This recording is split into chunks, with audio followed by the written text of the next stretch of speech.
વાલિયા તાલુકાના નાનકડા વાગલખોડ ગામની પ્રાથમિક શાળાની ધોરણ 8ની વિદ્યાર્થીનીએ શાળાનું પતંગિયું પુસ્તક લખીને નાની ઉંમરમાં લેખિકા તરીકે ખ્યાતિ મેળવી છે. સામાન્ય પરિવારની આદિવાસી દીકરી અર્ચના વસાવાએ શાળામાંથી સરકારના નિપુણ ભારત અંતર્ગત શાળા, ગ્રુપ, તાલુકા અને ઝોન કક્ષાએ વાર્તા નિર્માણ તેમજ વાર્તા કથનની સ્પર્ધામાં રાજ્ય કક્ષાએ શિલ્ડ મેળવી શાળાનું નામ રોશન કર્યું છે. શાળાના આચાર્ય અને તેમની પત્નીએ લખવાની કળાને પારખીને માર્ગદર્શન તેમજ આર્થિક મદદ કરી શાળાનું પતંગિયું પુસ્તક પ્રકાશિત કરી તેનું સંત શ્રી મોરારી બાપુના હસ્તે વિમોચન કરાવ્યું હતું. વાલિયાના વાગલખોડ ગામે રહેતા જીતેન્દ્ર વસાવા ખેતી કરી પરિવારનું ગુજરાન ચલાવે છે. તેઓની દીકરી અર્ચના વસાવા ગામની સરકારી પ્રાથમિક શાળામાં ધોરણ 1થી અભ્યાસ કરી રહી છે. હાલ તે ધોરણ 8માં અભ્યાસ કરી રહી છે. અર્ચના વસાવાને નાનપણથી વાંચન અને લેખનમાં રુચિ હતી. ધોરણ 4થી જ ગણિત વિજ્ઞાન પ્રદર્શન, વક્તૃત્વ સ્પર્ધા, ચિત્ર સ્પર્ધામાં ભાગ લેતી હતી અને તેની પ્રતિભા ધોરણ 6થી 8માં વધારે નિખરી અને શાળાના શિક્ષિકા જસુબેન ગોહિલ અને શાળાના આચાર્ય કાળીદાસ રોહિતના માર્ગદર્શન હેઠળ તાલીમ પામવા લાગી હતી. અર્ચનાને વાંચન અને લેખનમાં રુચિ હોવાથી તેણે જુદા જુદા સામાજિક જીવનને સ્પર્શતા વિષયો ઉપર લેખોની સાથે વાર્તાઓ લખતી હતી અને કોઈ પણ વિષય પર નવી વાર્તાનું નિર્માણ કરવા લાગી અને બાલ વાર્તામાં થોડી મિનિટોમાં જ કોઈ પણ વિષય પર લખવામાં માહિર બની. અર્ચના વસાવાની લખવાની કળાને શાળાના આચાર્ય કાલિદાસ રોહિત અને તેમના શિક્ષિકા પત્ની જસુબેને પારખી લીધી હતી અને તેને વાર્તાને કેમ લંબાવવી, વિચારોનું મંથન કેમ કરવું તે વાતની સમજ આપી હતી. અર્ચનાને માર્ગદર્શન મળતા તેણે વાર્તાઓ લખવાની શરૂઆત કરી હતી. ભણવા અને રમવાની અવસ્થામાં માત્ર 13 વર્ષની ઉંમરમાં અર્ચના વસાવા પોતાના ભણતરની સાથે સાથે ઇતર પ્રવૃત્તિઓમાં ભાગ લેવા માંડી હતી. વર્ષ 2023-24માં તેણે નિપુણ ભારત અંતર્ગત વાર્તા નિર્માણ સ્પર્ધામાં શાળા અને તાલુકા કક્ષા તેમજ જિલ્લા અને ઝોન કક્ષામાં નંબર મેળવી રાજ્ય કક્ષાના વાર્તા નિર્માણ સ્પર્ધામાં પંચમહાલ ખાતે ભાગ લઈ વાર્તા નિર્માણનો શિલ્ડ મેળવી ભરૂચ જિલ્લા અને ગામનું નામ રોશન કર્યું હતું. અર્ચના એ નાની ઉંમરમાં લેખિકા તરીકે સરસ મજાનું વાર્તાઓના સંગ્રહ સ્વરૂપ મારી બોધક વાર્તાઓ શાળાનું પતંગિયું પુસ્તક લખ્યું છે અને તેની પ્રતિભાને ઉજાગર કરવા શાળાના માર્ગદર્શક શિક્ષક દંપતી આચાર્ય કાલિદાસભાઈ અને તેમના પત્ની જસુબેને આર્થિક મદદ કરવાનું નક્કી કરી શાળાનું પતંગિયું પુસ્તકને પ્રકાશિત કરવાનો નિર્ણય લઈ તેઓએ બાળ લેખિકા અર્ચનાનું 20 જેટલી બોધક વાર્તાઓ શાળાનું પતંગિયું પુસ્તક સ્વરૂપે પ્રકાશિત કરી સંત શ્રી મોરારી બાપુના હસ્તે વિમોચન કરાવ્યું હતું. આ પુસ્તકમાં બધી જ વાર્તાઓ ખૂબ જ પ્રેરણાદાયી છે અને ઘણી વાર્તાઓમાં બાળકોની સાથે સમાજને પણ ઉપયોગી થઈ શકે.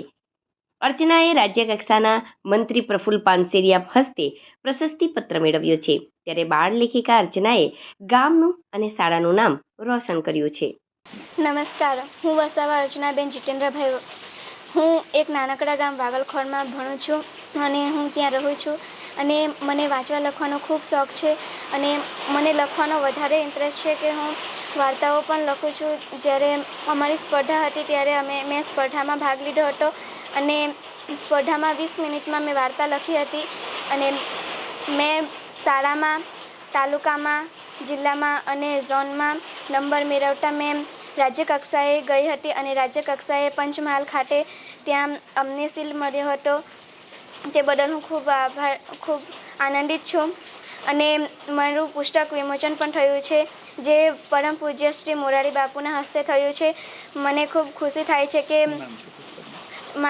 મારી પુસ્તકનું નામ શાળાનું પતંગિયું છે, મારી બોધક વાર્તાઓ, જેમાં મારી વાર્તાઓ એવી છે કે પતંગિયાને લગતી છે કે પતંગિયું હવે જોવા મળતા નથી અને વૃક્ષોના અંદર આ જીવ છે પરંતુ લોકો વૃક્ષોને કાપી નાખે છે, એને પૈસા માટે ઉપયોગ કરે છે.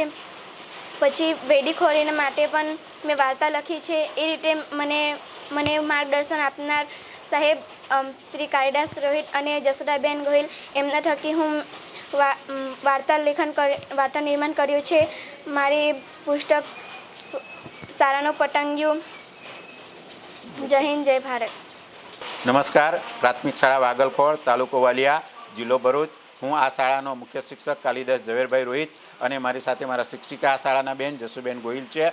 અમે આ શાળામાં 28 વર્ષથી નોકરી કરીએ છીએ. આ અમારી સરકારી શાળા છે અમે વિવિધ ક્ષેત્રોમાં આ શાળાને દિલ્હી લેવલ, રાજ્ય લેવલ અનેક સ્પર્ધાઓમાં લઈ ગયા છે. ત્યારે ગત વર્ષે એક સરકારની યોજના હતી કે ભાઈ વિદ્યા મિશન અંતર્ગત અમે આ વાર્તાલેખન સ્પર્ધા હતી, એ વાર્તા નિર્માણ સ્પર્ધાની અંદર અમે આ દીકરીની અંદર સૌપ્રથમ શાળામાં વાર્તાલેખન થયું, પછી ગ્રુપમાં થયું, પછી તાલુકામાં થયું, પછી જિલ્લામાં થયું અને ઝોન કક્ષાએ જ્યારે દીકરીએ વાર્તા 20 મિનિટની અંદર બનાવી અને ઝોન કક્ષામાં આ દીકરીનો પ્રથમ નંબર આવ્યો. અને આ અર્ચનાબેન જીતેન્દ્રભાઈ વસાવા જ્યારે વાર્તા નિર્માણ સ્પર્ધાની અંદર ડાયટ પંચમહાલ ખાતે એની પોતાની વાર્તા નિર્માણમાં ભાગ લીધો અને રાજ્ય લેવલનું શિલ્ડ મેળવી અને એણે વિવિધ વિષયો પર વાર્તા લખી. એમાં એક શાળાનું પતંગિયું નામની એણે વાર્તા લખી છે. એ વાર્તાની અંદર એ દીકરીએ એવું લખ્યું છે કે એને પતંગિયા સાથે દોસ્તી થાય છે અને જ્યારે શાળાએ જાય છે ત્યારે એના પપ્પા એ બાગની અંદર દવા છાંટે છે